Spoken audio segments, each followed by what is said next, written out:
Dahil din sa sobrang init ng panahon, apektado ang ilang poultry farm sa General Santos City kung saan nasa mahigit 100 alagang manok ang namamatay.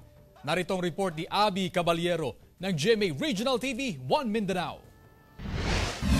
Dahil sa tindi ng init ng panahon sa General Santos City kung saan umaabot na sa 40 degrees Celsius ang heat index o ang init na nararamdaman ng tao, nakararanas na rin ng sobrang init ang mga alagang hayop. Ang isang poultry farm sa Barangay Sinawal sa nasabing lungsod, nasa 150 na manok na ang namatay sa buwan ng Marso. May mga araw daw na mahigit 10 manok ang namamatay at karamihan sa mga ito ay 7 to 15 days old pa lang.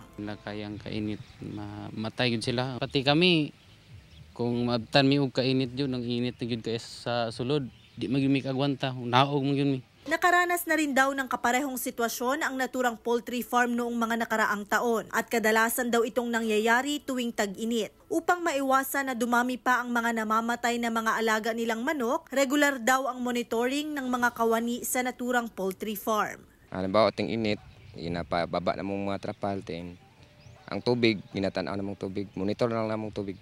Oras-oras yung monitor. Mula sa GMA Regional TV 1 Mindanao, Abby Caballero, nagbabalita para sa GMA Integrated News.